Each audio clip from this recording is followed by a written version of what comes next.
오늘은 우리 한국교회가 전통적으로 지키는 추수감사주일입니다. 추수감사절의 풍성함과 또 은혜스러움이 우리 가운데 가득 임할 수 있기를 소원합니다. 과거에 비해서 우리는 이제 추수감사절의 의미가 많이 약화되기는 했습니다. 또 어떤 분들에게는 추수감사절에 좀 무용론을 이야기하는 분들도 있더라고요. 그래서 왜 그런가 하고 봤더니 이제는 우리가 농경사회를 살지 않습니다. 더 이상 농사를 짓지 않죠. 그래서 추수감사절의 의미가 무엇인가 이렇게 생각하는 분들도 종종 있는 것 같습니다. 그런데 추수감사절이라고 하는 것은 우리가 전통적으로 혹한기를 앞두고 하나님께서 우리에게 혹한기를 낳을 수 있도록 공급하셨습니다. 이런 고백입니다. 그래서 그 풍성한 고백 속에 또 혹한기를 낳을 수 있고 그 이후에 복주심을 바라볼 수 있는 것이 우리의 고백이요 또 우리가 드리는 예배라고 할 수 있습니다. 그런 면에서 여러분 우리가 기억하실 수 있기를 원합니다. 하나님은 여러분을 풍성하게 채우시길 원하십니다. 여러분 우리 주변 분들에게도 이렇게 인사하시면 좋겠습니다. 하나님께서 당신을 내게 풍성하게 채우실 것입니다. 이렇게 축복하시면 좋겠습니다. 하나님께서 당신에게 풍성하게 채우실 것입니다. 하나님께서 당신에게 풍성하게 채우실 것입니다. 그렇습니다. 이 추수감사절을 지키면서 하나님께서 여러분을 풍성하게 채우실 것을 바라보는 그런 믿음의 성도들이 다 되시기를 소원합니다. 우리가 잘 아시는 것처럼 추수감사절에 대한 시작 연원을 좀 잘 알고 있습니다. 오늘 읽었던 본문이 구약성경에서 배경이 되는 추수감사절에 대한 이야기이고요. 또 현대적인 추수감사절은 미국 때문에 생겼습니다. 즉 미국에 있는 처음에 미국으로 건너갔던 이주민들, 즉 영국에서 퓨리탄이라고 합니다. 이 사람들을 청교도라고도 하는데요. 청교도라는 말은 푸를 청자를 써서 즉 믿음 가운데 순수한 신앙, 세상에 때묻지 않는 순수한 신앙으로 살아가자 이런 사람들을 청교도라고 이야기합니다. 그래서 이들이 신앙의 자유와 거룩함을 좇아서 그들이 영국을 떠나서 네덜란드에 한 1년 정도 있습니다. 그러다가 네덜란드에서 메이플라워라고 하는 배를 타고서 아메리카 대륙에 정착합니다. 그런데 거기에 가는 과정 속에서 오늘과 같이 배가 발달하지 않았죠. 그래서 수많은 사람들이 죽습니다. 그리고 도착하자마자 척박하고 그리고 풍토병으로 인해서 수많은 사람들이 죽어나갑니다. 그리고 농사를 어떻게 지어야 될지 알지 못하는 상황이죠.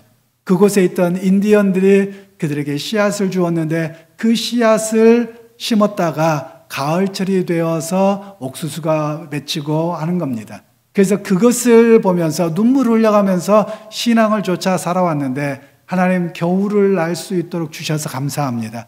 혹한기의 계절을 하나님 굶어 죽지 아니하고 또 살아갈 수 있도록 주셔서 감사합니다. 이 고백을 드렸던 것이 바로 추수감사절의 시작입니다. 그런 의미에서 오늘 우리 한국교회도 미국 교회의 영향을 받았고 또 우리 한국 사회의 농경사회의 영향을 받았습니다. 과거에 한때는 이런 생각을 조금 했습니다. 제가 신학을 일찌감치 공부하다 보니까 추수감사절이 있는 날에 미국하고 우리나라밖에 없는 거예요. 물론 캐나다도 있기는 하더라고요. 그래서 왜 꼭 미국식으로 가야 되느냐 좀 이런 생각을 했더랬습니다. 그랬더니 지금은 이제 나이가 먹고 하나님의 말씀을 깊이 좀 묵상하고 우리의 문화를 이해를 하다 보니 우리 문화도 혹한기가 있는 거예요. 그래서 추수감사절이 있는 날은 혹한기가 있는 나라입니다. 혹한기가 없는 나라는 추수감사절이 없어요. 제가 사역을 했던 브라질에도 미국 선교사님들에 의해서 복음이 전도가 됐습니다. 그러면 당연히 추수감사절 땡스기빙 데이가 있어야 될 거라고 생각을 했는데 없는 거예요. 물론 우리 한인교회들은 있습니다. 한인교회들은 오늘 똑같이 추수감사절을 지켜요.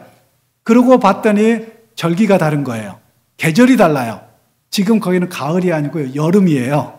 한여름에 추수 때가 아닌 거예요. 그러니까 추수감사절을 지킬 일이 없죠.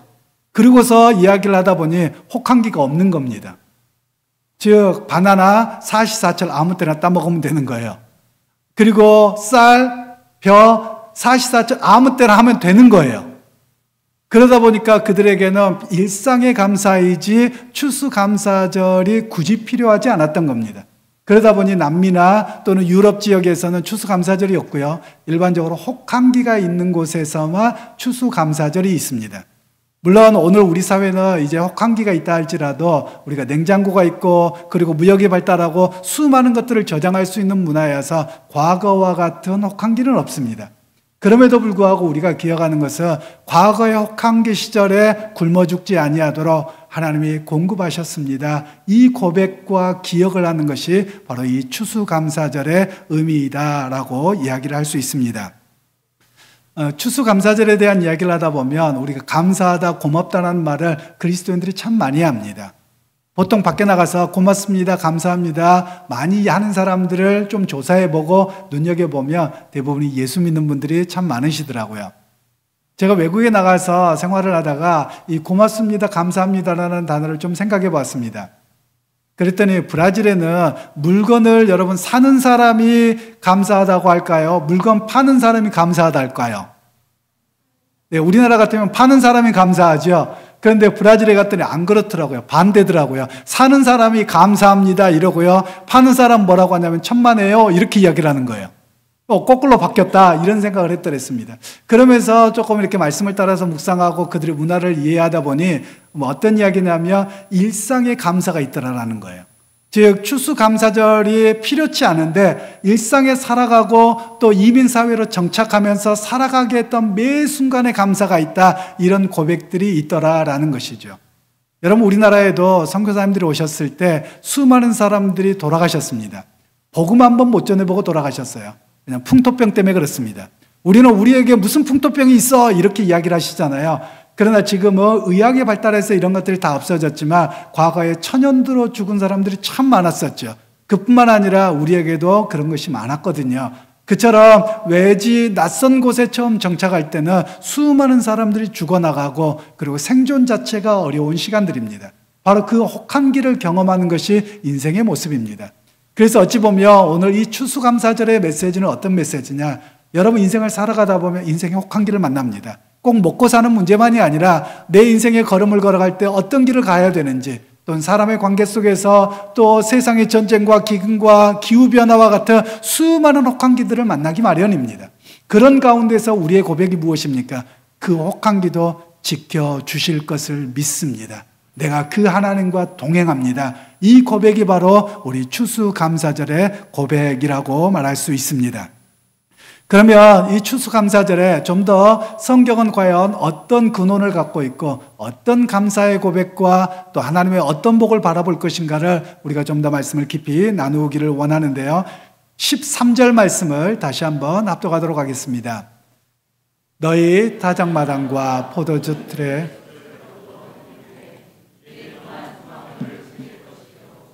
아멘. 앞부분을 읽지 않았습니다만 1절에서 12절까지는 이스라엘 백성들에게 하나님께서 세 개의 절기를 지키라고 말씀합니다. 그런데 우리가 한 가지 배경을 알아야 될 것이 있어요. 이 신명기가 기록될 때가 언제였느냐면요, 이스라엘 백성들이 가나안 땅에 들어간 뒤에 기록된 게 아니에요. 그들이 광야의 40년을 마지막 마치고 눈앞에 요단강만 건너가면 가나안 땅입니다. 그런데 모세는 못 들어가요. 그래서 하나님께서 모세에게 감동시키셔서 마지막 유언과 같은 메시지를 주시는 거예요. 너희가 이제 가나안 땅에 들어가게 되면 세 개의 절기를 꼭 지켜라, 이렇게 말씀하는 겁니다. 그래서 첫 번째 절기가 유월절입니다. 유월절은 우리가 잘 아시는 것처럼 이스라엘 백성들이 애굽에서 종된 삶을 살아가고 있을 때 하나님께서 450년 만에 그들을 끌어내십니다. 그러면서 끌어내시면서 그때 당시 하나님께서 장자를 다 죽이세요. 장자를 다 죽이시는데 하나님께서 이스라엘 백성들에게 너희가 양의 첫 새끼를 잡아서 그 피를 문설주에 바르면 내가 넘어가리라. 그래서 죽음의 사자가 넘어갑니다. 넘을 유자를 써서 유월절을 지키도록 하셨습니다. 그러면서 이스라엘 백성들에게 무엇을 기억하라고 하느냐면 모두가 죽어 마땅한 죄인임에도 불구하고 바로 양의 피, 예수 그리스도의 피로 말미암아 우리가 구원함을 받았습니다 라는 의미로 유월절을 지키라라고 말씀합니다. 물론 우리는 유월절을 지키지 않고 이 유월절 대신 부활절을 지킵니다. 그리고 다음으로 지키라고 말씀하시는 것은 77절입니다. 77절은 77인 49에서 유월절이 지나고서부터 그때부터 50일째 되는 날 지킵니다. 이것을 오순절이라고도 말하고 77절이라고도 합니다. 또는 우리는 분리가 되어 있기는 합니다만 이때가 언제냐, 맥추감사절입니다. 그래서 이때 드려지는 게 뭐냐면 이스라엘 백성들이 가나안 땅에 정착하게 되면 첫 곡식의 수확을 합니다. 그 첫 곡식의 수확을 하나님께 드리면서 하나님 첫 수확을 주셨사오니 마지막 추수 때까지 지켜주시고 풍성하게 주실 것을 바라봅니다. 그 의미가 바로 77절이요 오순절의 의미가 됩니다. 어떤 분들 가운데는 이런 신앙 고백을 하시는 분들이 계세요. 하나님 앞에 내가 직장 생활을 하거나 처음 시작하면 첫 열매를 드리죠. 바로 그런 의미가 여기 77절에서 나오는 것으로 말할 수 있습니다. 그리고 마지막으로는 초막절을 지키라고 이야기합니다. 초막이라는 말은 텐트절입니다. 요즘에 우리 젊은 아이들, 또 우리 젊은 세대들, 또 중고등부 학생들 이렇게 텐트 치고 나가는 거 좋아하시나요? 야영하는 거 좋아하시나요? 요즘에 많이 재밌어 하는 것 같습니다. 또 글램핑이라는 것도 있어서요. 몸만 가면 되는 것 같고요. 잘 돼 있는 것 같습니다. 그리고 제가 한국에서 들어와 봤더니 가는 데마다 카라반 뭐 이런 것들이 엄청 많이 서 있더라고요. 저게 다 보니 얼마나 비싼데요. 그러고서 봤더니 요즘에 사람들의 트렌드가 바뀌었다는 거예요. 어디 호텔을 가고 어디를 가는 것보다도 자기가 차 하나 갖고 있으면서 가는 걸 좋아한다는 거예요. 그리고서 지나가다가 운전하고 왔다 갔다 보다 보면 차에 뭐가 하나 이렇게 씌워져 있는 거예요. 저게 뭐냐고 다른 사람들한테 물어봤습니다. 그랬더니 그거 차박하는 거예요 이러시더라고요. 차박하는 걸 또 그렇게 좋아한다면서요. 저도 제 아내가 한번 해보자. 그런데 아직까지 못했습니다. 저는 옛날을 생각해 보면 야영하는 게 참 힘들었어요. 야영을 하려면 오늘과 같이 텐트가 좋지 않았습니다. 텐트 한번 치려면 요즘에 다 차로 다니잖아요. 그런데 과거에는 텐트도 무거워서 그거 들고 가려고 생각해 보세요. 버스 갈아타고 걸어가고 그래서 아예 텐트 치는 건 너무 힘든 거예요. 어디 그뿐이었습니까? 오늘날은 블루스타도 있고 너무 잘 되어져 있잖아요. 심지어 제가 커피를 좋아하는데 보니까 에스프레소를 마실 수 있도록 야외 캠핑용도 나오더라고요. 옛날엔 그런 게 다 없었어요. 그래서 불을 한번 피우려면 모닥불을 갖다가 나무를 갖다가 피워야 되고요. 또 버너, 옛날에는 휘발유 버너, 석유 버너였단 말이에요. 이거를 막 공기를 집어넣어가지고 불 붙을까 말까 뭐 그런 시절을 겪었어요. 그러다 보니 텐트 친다, 야영한다, 아서라. 너무 힘들어. 사실 저는 그런 생각이 들거든요. 그런데 요즘에는 너무 장비가 잘 나와서 잠자는 것도 뭐 야영 장비 중에 전기 판넬도 된다면서요. 그리고 보니까 어떤 차에는 전기를 쓸 수 있도록 뭐 이런 것도 돼 있다고 하더라고요. 그래서 너무 잘 돼 있더라고요. 야영하는 게 요즘엔 쉬울 수 있습니다. 그런데 여러분, 저희 시절에도 그렇게 쉽지 않았는데 성경 시대로 돌아가 보십시다. 이스라엘 백성들이 광야의 생활을 합니다. 초막을 치는 게 아주 운치가 있을 것 같지만 여러분 매일같이 그렇게 40년을 살아보세요. 얼마나 어렵겠습니까? 때로는 텐트를 쳤고 여기가 좋사오니 풍경도 좋고 커피 한 잔 마시면서 이러고 싶은데 하나님이 떠나가라는 거예요. 더 안 좋은 데 텐트를 치게 되는 겁니다. 그러면 불만이 튀어나올 수밖에 없는 것이죠. 광야의 생활이 녹록지 않은 거예요. 그런데 성경에서 말씀하고 있는 초막절의 의미가 무엇이냐면 바로 광야 생활을 첫 번째로 기억하라는 겁니다. 그러면 광야의 생활이 어떤 기억이요? 텐트 치는 거 맨날 고생했던 거 아니에요. 텐트 치고 고생했지만 아침에 나가면 하나님께서 만나를 내려주셨고 저녁에 나가면 메추라기를 주셨고 그 40년의 인생을 하나님이 동행하셨고 책임지셨습니다. 그걸 기억하라는 거예요. 그리고 또 두 번째의 초막절의 의미가 있습니다. 이제 이스라엘 백성들이 가나안 땅에 들어가요. 근데 그 초막절이 딱 언제냐면 마지막 추수할 때입니다. 그러면 이스라엘 백성들이나 중동지방 또는 유럽 지역에서는 대평원입니다. 그래서 나가서 그냥 추수하고 집에 들어올 수 있는 시간이 없어요. 그래서 멀리까지 가서 텐트를 치고 그렇게 곡식을 거두어야 되는 그런 상황입니다. 우리 한국은 여러분 어떻습니까? 다음 날 들어온다, 이게 안 돼요. 왜냐하면 나라가 조그만해서 그렇습니다. 그리고 우리나라가 국토의 70%가 산입니다. 제가 가끔 답답할 때가 있어요. 왜냐하면 큰 나라에 있다가 오니까요. 이렇게 눈 들어서 좀 멀리 이렇게 쳐다봅니다. 근데 시선이 딱 가로막혀요. 뭐가 있어요? 산입니다. 누가 저한테 그러시더라고요. 목사님 김포평화 가면 또는 김제평화 가면요 괜찮아요. 그런데 지나가다 봤어요. 조금 넓기는 하더라고요. 넓은데 산이에요. 넓은데 산이에요. 바닷가 가면 좀 괜찮잖아요. 그래서 바닷가를 갔습니다. 바닷가를 갔는데 쭉 보니까 섬들로 다 막혀 있어요. 뻥 뚫리는 게 없더라고요. 그러면서 오늘 성경과 가서 보면 우리나라는 그날 가서 농사를 짓고 집에 들어와서 잘 수 있는 거예요. 그래서 텐트 자리 필요가 없는 겁니다.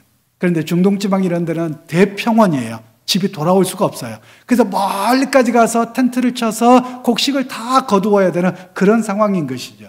그러면서 그들의 고백이 무엇입니까? 거기에도 우기가 시작되고 겨울철이 시작되거든요. 우리하고 똑같아요. 북반구는 그렇습니다. 그래서 무슨 이야기를 하느냐? 하나님 이렇게 풍성하게 해주셔서 겨울철 우기를 먹고 살 수 있도록 부어주셨습니다. 그것에 대한 감사의 절기가 바로 초막절이었고 오늘 우리의 추수감사절의 의미가 되어지는 것입니다.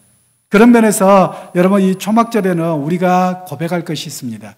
하나님 앞에 우리가 지금 농사를 짓지 않지만 내 인생에 혹한기가 찾아오더라도 하나님 그것 또한 이겨나가게 하시고 풍성하게 주실 것을 내가 바라봅니다. 이런 고백이 오늘 우리의 추수감사절의 고백이 되어야 될 줄로 믿습니다.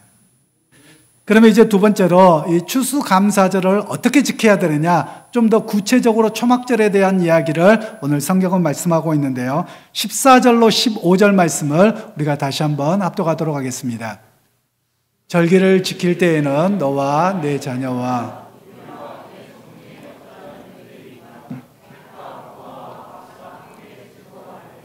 내 하나님 여호와께서 택하신 곳에서 너는 이래 동안 내 하나님 여호와 앞에서 절기를 지키고 내 하나님 여호와께서 내 모든 소출과 내 손으로 행한 모든 일에 복 주실 것이니 너는 온전히 즐거워할지니라. 아멘.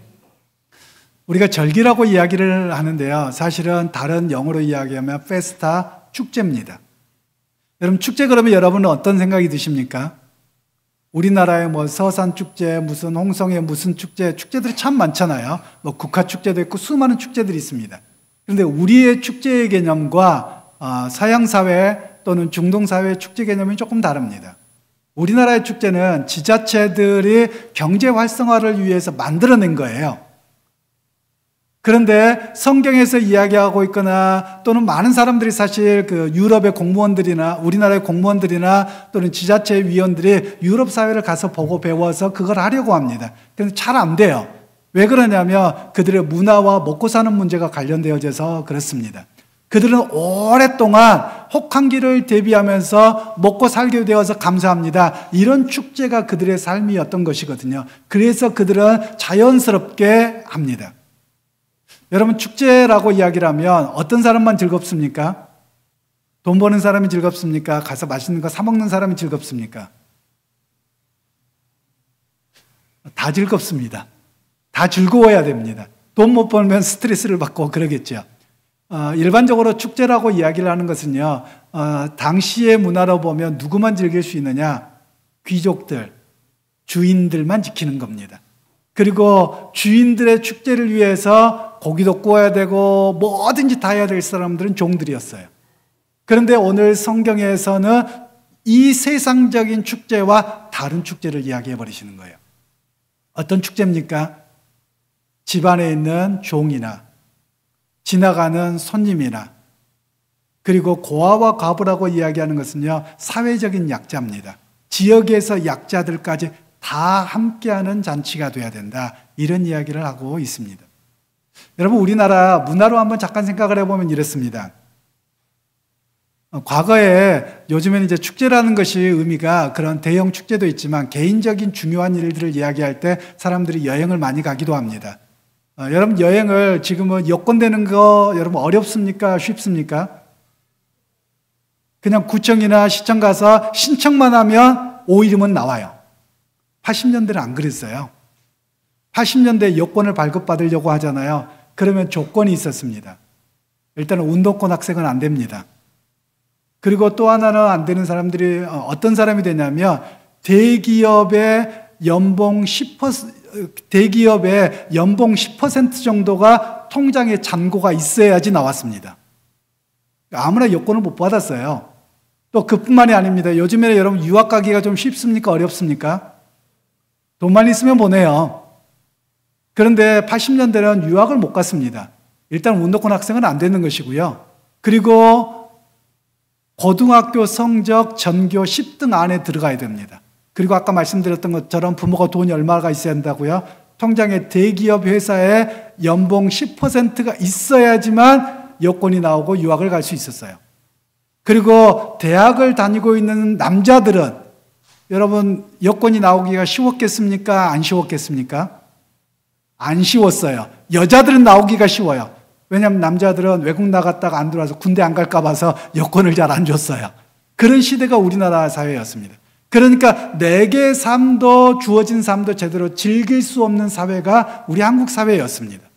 어디 그뿐이었겠습니까? 여러분 요즘에는 전기 마음껏 쓰잖아요. 그런데 과거에는요 그렇지 못했습니다. 그래서 70년대 80년대에는 통행 금지가 있었어요. 밤 10시부터 새벽 4시까지. 그런데 이 밤을 누린 사람들이 있더라고요. 어떤 사람들이요? 경찰, 소방관, 공무원, 권력 있는 사람들은 그걸 무제한으로 다니는 모습들이었어요. 즉 이처럼 특별한 사람들만 자유를 누릴 수 있고 축제를 느낄 수 있었고 그런 시대가 있었어요. 그런데 여러분 오늘 이 시대는 우리가 모두가 다 누릴 수 있는 그런 시대가 되었습니다. 이런 시대가 얼마 되지 않아요. 그런데 성경 시대로 돌아가 보면 그 축제 최고의 잔치를 누릴 수 있는 사람들은 귀족과 그리고 집주인들밖에 없었던 거예요. 근데 성경은 혁명적인 선언을 하는 거예요. 하나님께서 혁명적인 선언을 하시는 거예요. 어떤 선언이요? 이 축제는 그들만을 위한 축제가 아니라 고아와 과부 그리고 지나가는 손님 모두가 함께하는 그 축제의 잔치가 돼야 된다. 이런 이야기를 하고 계시는 겁니다. 이 말씀을 오늘 우리에게 적용해 보면 이렇게 적용해 볼 수 있습니다. 어떤 시기에 적용을 해볼 수 있냐면요. 사실 추수감사절의 의미가 많이 퇴색해버리기도 했고 사실 우리 교회만의 잔치가 되어져 있습니다. 그냥 기억하는 것으로 끝나버립니다. 그런데 우리가 교회가 조금 더 성숙하고 여러분과 제가 좀 더 믿음이 성숙해서 성경을 더 알아가며 우리가 이 추수감사절의 헌금이나 여러 가지를 지역사회로 섬기는 걸로 쓰는 겁니다. 지역사회의 어렵고 힘든 이들을 돌봐주고 손잡아주는 그런 공동체로 사용되어지는 것이 바로 오늘 추수감사절의 바른 의미라고 말할 수 있습니다. 그래서 저는 우리 교회가 이렇게 하기를 원하는데요. 여러분 이렇게 섬겨주신 분들이 계셔서 강단을 너무 잘 꾸몄습니다. 그런데 우리 교역자들 주시지 말고요. 오늘 예배가 끝나면 바로 우리 권사님들 나오셔서 다 들고 밑으로 내려가십시오. 그래서 식사하시는 가운데 다 같이 나눴으면 좋겠어요. 그래서 모두가 함께하는 잔치가 돼야만 합니다. 일부 예배 드리신 분들이 좀 안타깝더라고요. 같이 했으면 좋겠다 그랬는데 가버리셔가지고요. 계신 분들은 같이 하시면 좋겠고요. 그래서 추수감사절에는 여러분 식사하고 빨리 가지 마시고요. 함께 과일도 나누고 함께 대화도 나누고 그런 잔치가 바로 추수감사절의 의미가 된다라는 것입니다. 그리고 더 나아가서 이제 세 번째로 이 추수감사절을 통해서 하나님이 약속하시는 복이 있어요. 그럼 그 복이 무엇인지에 대해서 오늘 좀 더 살펴보고 또 어떻게 하면 그 복을 받을 수 있는가 성경은 우리에게 말씀하고 있는데요. 16절로 20절 말씀을 다시 한번 합독하도록 하겠습니다. 너의 가운데 모든 남자는 1년에 3번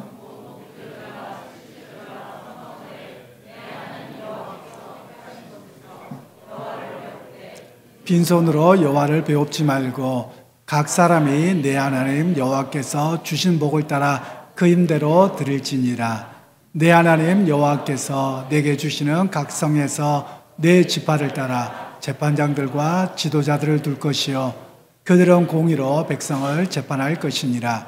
너는 재판을 굽게 하지 말며 사람을 외모로 보지 말며 또 뇌물을 받지 말라. 뇌물은 지혜자의 눈을 어둡게 하고 의인의 말을 굽게 하느니라. 너는 마땅히 공의만을 따르라. 그리하면 내가 살겠고 내 하나님 여호와께서 내게 주시는 땅을 차지하리라. 아멘. 하나님께서는 광야의 혹한기 시절을 지나고 나서 그들에게 3개의 절기를 지키라고 말씀합니다. 여기에는 무교절로 여기에서는 다시 나오죠. 즉 무교절은 뭐냐면요. 유월절을 지킵니다. 유월절은 양고기를 먹습니다. 그리고 그 다음 달부터는 양념이 들어간 걸 먹지 않습니다. 이스트뿐만 아니라 우리가 좋아하는 고춧가루도 먹으면 안 됩니다. 후춧가루도 안 먹습니다. 설탕도 안 먹고 소금도 안 먹습니다. 그런 삶을 일주일 동안 사는 거예요. 이걸 무교절이라고 이야기를 합니다. 그렇게 무교절을 지키면서 얼마나 고통과 어려움 가운데 지냈는지 그래서 제가 무교병이라고 하는 빵을 먹어봤습니다. 우리나라의 크래커, 참 크래커 같은 건데요. 이렇게 커요. 그래서 그걸 먹어봤는데 먹을 수가 없습니다. 왜냐하면 소금도 안 넣어가지고요. 아무 맛도 안 납니다. 그래서 그 빵의 이름이 뭐냐? 고통의 빵이에요. 근데 일주일 동안 그걸 먹는 겁니다. 애들도 예외 없어요. 그래서 일주일 동안 고통의 빵을 먹는 거예요. 새끼 내내 그것만 먹는 겁니다. 일주일 동안. 그러면서 그들은 뭘 기억하느냐? 고통 속에서 건지신 하나님의 은혜가 얼마나 큰지 그걸 기억하라고 말씀하고 있는 겁니다. 그런 의미에서 무교절에 대한 의미가 그렇게 주어지고요. 그리고 나서 이제 77절과 초막절을 지키라고 말씀을 합니다. 그러면서 하나님이 한 가지 말씀하세요. 너희들을 남자들이 하나님 앞에 나올 때 빈손으로 나오지 말라는 거예요. 너희에게 주신 것 중에서 힘대로 하나님 앞에 드려라 라고 말씀합니다. 제가 헌금 설교를 여기에서는 해야 될 본문이에요. 그래서 시험 들면 안 됩니다. 하나님이 한 가지 말씀하시는 게 있어요. 하나님 시험해 보라는 거예요. 내 힘대로 하나님 앞에 드렸습니다. 여러분 이건 대단한 믿음이에요. 있는 거 다 드릴 수도 있는 거예요. 그리고 나서 하나님이 어떤 분인가를 시험해 보라는 거예요. 하나님께 힘대로 드렸는데 여러분 하나님이 책임지지 않겠느냐 이런 이야기를 하고 계시는 거예요. 여러분 부모의 마음을 생각하면 좀 이해가 됩니다. 저희 아이들이 지구 반대편에 살잖아요. 그런데 어느 날 저희 집에 뭐가 날라왔어요. 제가 주로 시킵니다. 그러면 시키는 건 다 저거든요. 제가 안 시켰는데 날라와 있어요. 보니까 우리 아이들이 무슨 기념일이라고 또는 아빠 생일이라고 엄마 생일이라고 보내놓은 거예요. 요즘 세상 좋아졌잖아요. 핸드폰만 조작하면 다 나오는 거예요. 그래서 봤더니 가격이 제법 나가요. 그래서 하는 이야기가 지금 제가 차고 있는 시계가 그렇습니다.